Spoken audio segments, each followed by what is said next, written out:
Hi hello नमस्कार. मी Suvarna home किचनमध्ये तुमचं परत एकदा अगदी मनापासून स्वागत. सगळ्या सबस्क्रायबरचे धन्यवाद, सगळ्या व्ह्यूअर्सचे मनापासून आभार.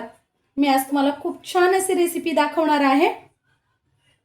ती म्हणजे आपल्याकडे आत्ताच दिवाळी होऊन गेलेली आहे आणि चिवडा आहे ना तो उरतो. मग त्या उरलेल्या चिवड्यापासून ही रेसिपी माझ्या लहानपणीची आईची आहे. आज मी आईचीच रेसिपी तुम्हाला दाखवते. खूप छान अशी आपण आज उरलेल्या चिवड्यापासून, शिल्लक राहिलेल्या चिवड्यापासून भेळ बनवणार आहोत. तर त्याच्यासाठी आपल्याला लागणार आहे हिरवी चटणी आणि चिंचेची चटणी. चिंचेची चटणी कशी करायची याची व्हिडिओ मी आपल्या चॅनलवर अपलोड केलेली आहे, नक्की जाऊन बघा. तर त्यासाठी आणि हिरवी चटणीसाठी आपल्याला लागणार आहे, मी थोडासा घेतलेला आहे पुदिना, 3 ते 4 हिरव्या मिरच्या, त्यानंतर थोडीशी कोथिंबीर आणि 3-4 लसणाच्या पाकळ्या आणि थोडासा कढीपत्ता. आता हे थोडंसं सुरुवातीला कोरडंच बारीक करायचं आणि नंतर थोडंसं पाणी टाकून आपल्याला याची चटणी तयार करून घ्यायची आहे. यात थोडंसं मीठही टाकायचं आहे, माझ्याकडनं राहिलं टाकायचं म्हणून मी परत दाखवते आहे. बघा, या पद्धतीने आपल्याला हिरवी चटणी करून घ्यायची आहे.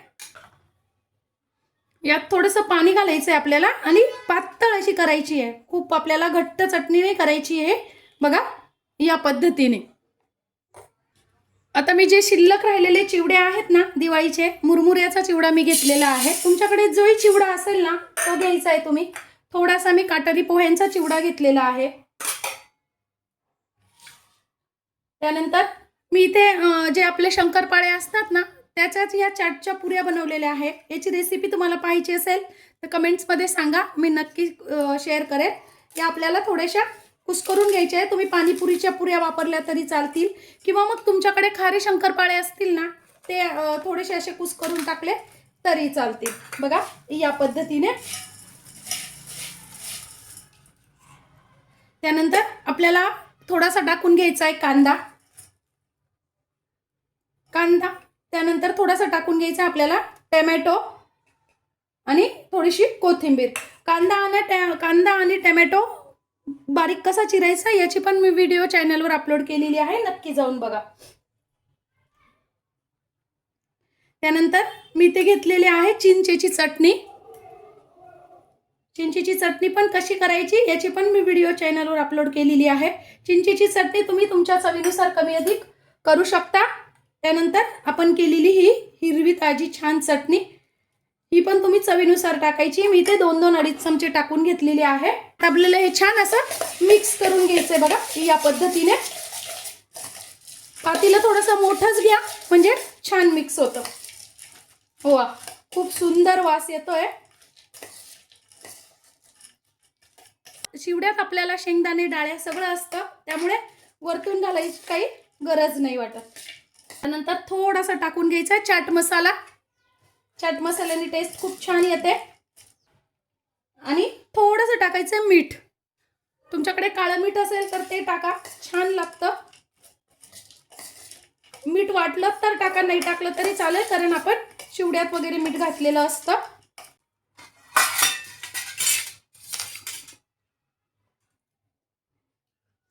त्यानंतर बघा, छान अशी सर्व करून घ्यायची आहे. खूप मस्त भेळ तयार होते मैत्रिणींनो, तुम्ही नक्की करून बघा. तुमच्याकडे याच्यात फरसाण असेल तर तेही घाला.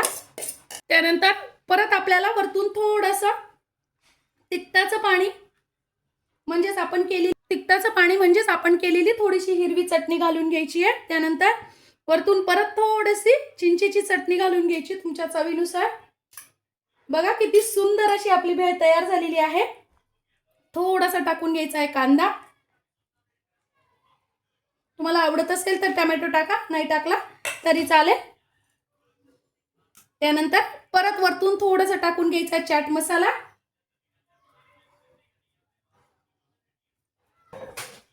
त्यानंतर आपल्याला टाकून घ्यायची मस्त अशी शेव. बघा, किती सुंदर भेळ तयार झालेली आहे. अजिबात वाटत नाही आपण ही शिल्लक राहिलेल्या चिवड्यापासून केलेली आहे. चवीलाही खूप सुंदर होते मैत्रिणींनो. थोडीशी टाकून घ्यायची कोथिंबीर आणि मस्त अशी पुरी. वाह, सुंदरच.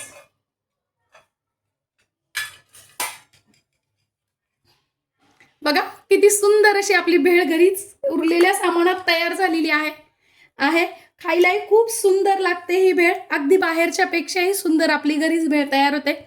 माझी आजची ही व्हिडिओ तुम्हाला कशी वाटली कमेंट्समध्ये नक्की सांगा. चॅनलवर नवीन असाल तर चॅनलला सबस्क्राईब, लाईक आणि शेअर करायला विसरू नका. धन्यवाद.